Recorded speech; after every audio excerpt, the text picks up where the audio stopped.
ഉമ്മാൻ്റെയും ഒരു കുട്ടിൻ്റെ കഥയാണ് അതിൽ പരാമർശിക്കുന്നത്. ഉമ്മാൻ്റെ ഈ കുട്ടിയോട് ഒരാൾ വന്നിട്ട് പറയുന്നുണ്ട്, പിന്നെ ഞാൻ നിനക്ക് ഒരുപാട് ദിർഹമുകൾ, ദീനാറുകൾ, സ്വർണ്ണ നാണയങ്ങൾ, വെള്ളി നാണയങ്ങളൊക്കെ ഞാൻ നിനക്ക് നൽകാം. നിൻ്റെ ഉമ്മ ഉറങ്ങിക്കിടക്കുന്ന സമയത്ത് നിൻ്റെ ഉമ്മാൻ്റെ ഹൃദയം കീറി ആ ഹൃദയം നീ കൊണ്ടുവരികയാണെങ്കിൽ, നെഞ്ച് പിളർത്തി ഹൃദയം കൊണ്ടുവരികയാണെങ്കിൽ നിനക്ക് ഞാൻ ഒരുപാട് സമ്പത്ത് നൽകാം. ഈ കുട്ടി സ്വത്തിന് വേണ്ടിക്കൊണ്ട്, സമ്പത്തിന് വേണ്ടി ഉമ്മ ഉറങ്ങിക്കിടക്കുന്ന സമയത്ത് ആ നെഞ്ചിങ്ങനെ കീറി അതിനുള്ളിന്ന് ഹൃദയം എടുത്ത് ഓടിപ്പോവുകയാണ്. ഓടിപ്പോകുന്ന സമയത്ത്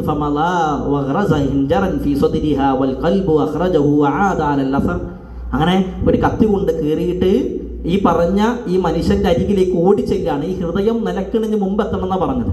ഹൃദയത്തിൻ്റെ ചലനം ഇല്ലാതാകുന്നതിന് മുമ്പ് എൻ്റെ അരികിലേക്ക് എത്തണം എന്ന ആ മനുഷ്യൻ പറഞ്ഞത്. അതുകൊണ്ട് തന്നെ ഈ കുട്ടി ഈ ചലിക്കുന്ന ഹൃദയവുമായിക്കൊണ്ട്, ഉമ്മാൻ്റെ ഹൃദയവുമായിക്കൊണ്ട് ഓടി ചെല്ലുന്ന സമയത്ത് ഒരു ഭാഗത്ത് കാല് തട്ടിയിട്ട് കുട്ടി മറിഞ്ഞു വീണു. കയ്യിലുണ്ടായിരുന്ന ഹൃദയം തെറിച്ചു പോയി എന്നുള്ളതാണ്. തെറിച്ചു പോയ സമയത്ത് ഈ തെറിച്ചു വീണ് കിടക്കുന്ന ഹൃദയം സംസാരിച്ചു എന്ന കഥ. ആ ഹൃദയം പറയാണ്, നദാഹു കൽബുൽ ഉമ്മി വഹുവ മുഗഫറുൻ. ആ നിലത്തിങ്ങനെ വീണ് പൊടിയിൽ പുരണ്ട് കിടക്കുന്ന ഹൃദയം സംസാരിക്കാണ്. വലദി ഹബീബി അല്ല സാബക മിനൽ നറർ.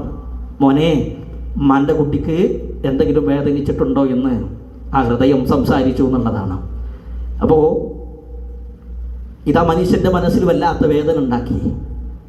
ആ മനുഷ്യൻ ചെയ്ത തെറ്റിനെ കുറിച്ച് ആലോചിച്ചുകൊണ്ട് ഉമ്മാനോട് ഒരിക്കലും ഒരു മകൻ ചെയ്യാൻ പാടില്ലാത്ത വിഷയമാണ് എന്ന് ബോധ്യപ്പെട്ടപ്പോൾ ഉമ്മാനെ കുത്തിയ അതേ കടാര ആ കുട്ടിൻ്റെ നെഞ്ചിലേക്ക് കുത്തി ഇറക്കാൻ നോക്കുകയാണ്. കാരണം ഒരു ഉമ്മാനോട് ഒരിക്കലും ഞാൻ അങ്ങനെ ചെയ്യാൻ പാടില്ല. അതുകൊണ്ട് തന്നെ ഉമ്മാൻ്റെ നെഞ്ച് പിളർത്തിയ അതേ കടാര കൊണ്ട് ഈ കുട്ടിൻ്റെ ഹൃദയത്തിലേക്ക് കുത്തുമ്പോൾ ആ നിലത്ത് വീണ് കിടക്കുന്ന ഹൃദയം വീണ്ടും സംസാരിച്ചു എന്നാ. ആ ഹൃദയം പറയാണ്, നദാഹു കൽബുൽ ഉമ്മി കുഫയതൻ വലാ തദ്ബ ഫുഹാദി മറതൈനി അലൽ നസർ. മോനെ, നീ ഒരു പ്രാവശ്യം കുത്തിയത് എൻ്റെ ഹൃദയത്തിലാണ്, എനിക്ക് വല്ലാതെ വേദനിച്ചിട്ടുണ്ട്. ഇനി നീ രണ്ടാമതും കുത്തുന്നത് അതും എനിക്ക് വേദനിക്കുന്നത് എനിക്ക് തന്നെയാണ്. നിന്നെ കുത്തിയാലും വേദനിക്കുന്നത് എന്നെയാണ്.